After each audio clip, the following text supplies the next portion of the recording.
Hello guys, welcome to commerce की पाठशाला। I hope कि आप लोग काफी अच्छे हो और आपके एग्जाम के प्रिपरेशन भी बहुत अच्छे तरीके से चल रहा होगा।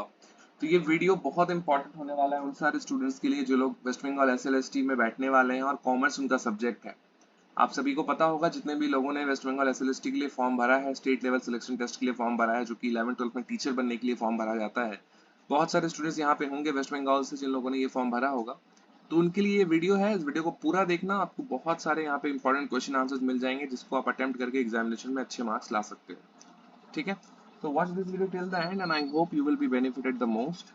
एंड आज का जो हमारा टॉपिक होने वाला है, ये हमारा होने वाला है अकाउंटिंग। अकाउंटिंग के 10 क्वेश्चन हम लोग अभी करेंगे जो कि बहुत इंपॉर्टेंट है आपकी एग्जामिनेशन के लिए।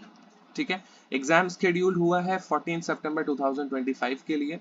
और ये जो हम लोग करने वाले हैं ये एक्सपेक्टेड क्वेश्चंस हैं। आप चाहें तो इस पीडीएफ को बाय कर सकते हैं जस्ट एट ₹100। और इस पीडीएफ को बाय करने के बाद आपको अलग से कोई और बुक फॉलो नहीं करना पड़ेगा। अगर आप इतना करके जाते हैं, अगर आप 10 सेट, मैंने 10 सेट टोटल बनाया है इंपॉर्टेंट क्वेश्चंस का, जो एक प्रीवियस ईयर में एग्जामिनेशन में पूछे गए हैं उसके बेसिस पे ये तैयार हुआ है। अगर आप इतना करके जाओगे, आपको और ज्यादा करने की जरूरत ही नहीं है। ठीक है, so welcome everybody, let's start. Test 1, accounting के बारे में हम लोग बात करेंगे। टोटल 7-8 सब्जेक्ट्स हैं जिस जहां से क्वेश्चंस पूछे जाएंगे कॉमर्स में। जो लोग अप्लाई कर रहे हैं क्लास 11th-12th टीचर के लिए, accounting is one of the subject और हमारा आज का टॉपिक अकाउंटिंग के ऊपर ही होने वाला है। ठीक है, आज का ये video.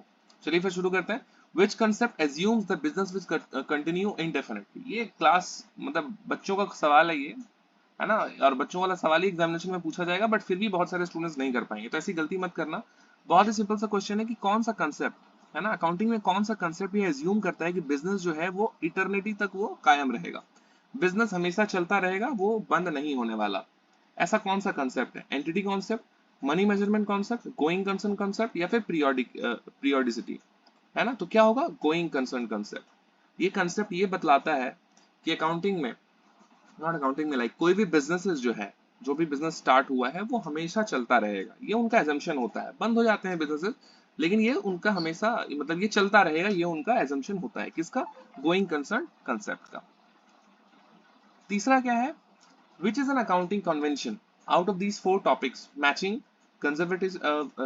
Conservatism, going concern and entity, है ना। इन सब में से कौन सा अकाउंटिंग कन्वेंशन है? तो क्या है? कंजर्वेटिज्म, है ना। यहाँ पे आई थिंक मैं एक चीज और ऐड कर सकता था कि जो आंसर होंगे उसका डेफिनेशन मैं साइड में लिख दे सकता था ताकि आप लोगों को पढ़ने में सुविधा हो, आप समझ भी सको कि आप याद क्या कर रहे हो। मैं नहीं तो अगले लेक्चर्स में ये कोशिश करूंगा कि इन चीजों को यहाँ पे कवर करने की। तो कौन सा अकाउंटिंग कन्वेंशन है ना। तो क्या होगा? कंजर्वेटिज्म, है ना। Matching concept, going concern, entity, ये कॉन्सेप्ट है जिसके बेसिस पे अकाउंटिंग की जाती है, लेकिन कंजर्वेटिज्म जो है वो अकाउंटिंग कॉन्वेंशन है। ओके, आई होप कि क्लियर हो गया होगा। थर्ड पॉइंट है which statement shows financial position, है ना। कौन सा स्टेटमेंट हमें किसी भी बिजनेस का फाइनेंशियल पोजीशन को बतलाता है? तो क्या होगा? Balance sheet, journal, ledger, balance sheet, cash book. Definitely balance sheet. Balance sheet में आपको एसेट एंड लायबिलिटीज दोनों दिख जाती है।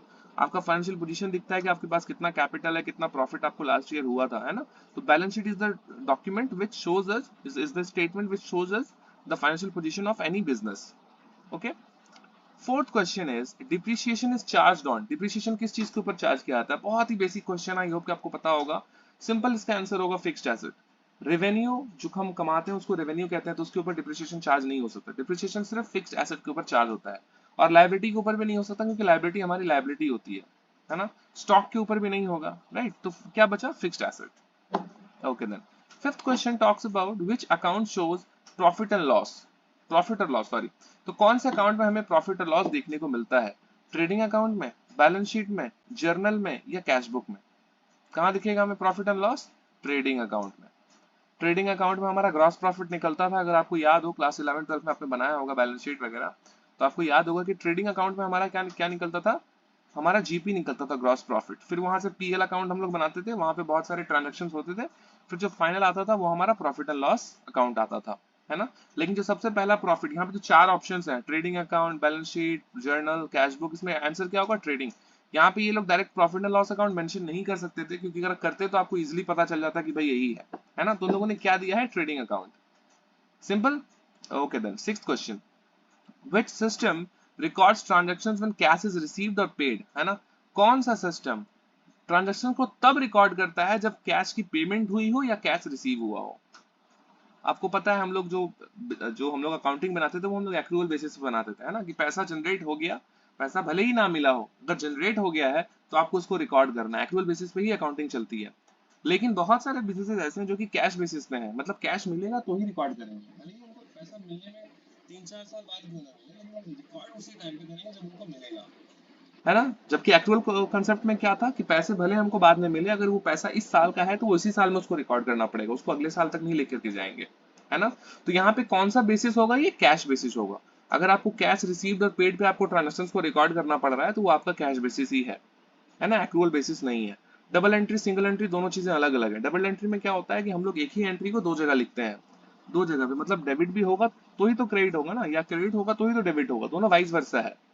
ओके। सिंगल एंट्री में सिंगल एंट्री होती है, सिंगल एंट्री में कैश बेसिस जरूरी नहीं है, कोई किसी भी तरह का डॉक्यूमेंट, किसी भी तरह का ट्रांजेक्शन हम लोग सिंगल एंट्री में यूज कर सकते हैं, लेकिन ये बहुत ज्यादा रिलायबल नहीं होता, रिलायबल ज्यादा हमारा डबल एंट्री सिस्टम ही होता है ना।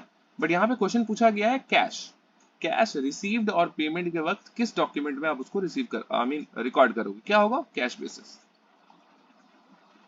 7th नंबर क्वेश्चन है partnership account records. Partnership account में हम लोग क्या क्या रिकॉर्ड करते हैं, अगर आपको याद हो, salaries, yes, appropriation of profit, नहीं सैलरीज एक्चुअली उधर होता था, right right right, appropriation of profit, जो प्रॉफिट आप लोग का जो प्रॉफिट एंड लॉस निकल के आता था, जो नेट प्रॉफिट निकल के आता था, उसको हम लोग एप्रोप्रिएटली बांट लेते थे, है ना, किसमें, एप्रोप्रिएशन ऑफ प्रॉफिट अकाउंट में, राइट। तो पार्टनरशिप अकाउंट जो है यहाँ पे salaries, appropriation of profit, fixed asset, bank reconciliation, इसमें से appropriation of profit he record करता है पार्टनरशिप अकाउंट, पार्टनर्स का अकाउंट, है ना। इसमें सैलरीज भी आई थिंक इंक्लूड होती थी, है ना।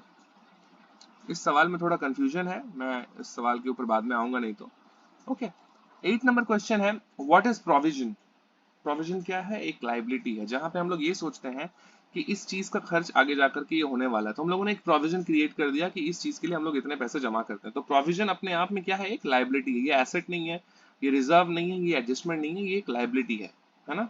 ओके।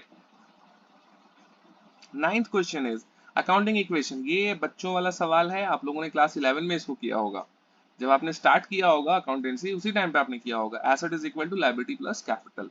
बैलेंस शीट जब भी हम लोग बनाते हैं तो यही हमारा फॉर्मेट रहता है, एक तरफ एसेट होता है, एक तरफ लायबिलिटी होती है, और लायबिलिटी के साइड में ही हमारा कैपिटल होता है। विच स्टैंडर्ड डील्स विद डिस्क्लोजर। कौन सा स्टैंडर्ड डिस्क्लोजर के बारे में बात करता है, अमेरिकन स्टैंडर्ड, इंडियन स्टैंडर्ड, है ना, बहुत सारे स्टैंडर्ड्स हैं।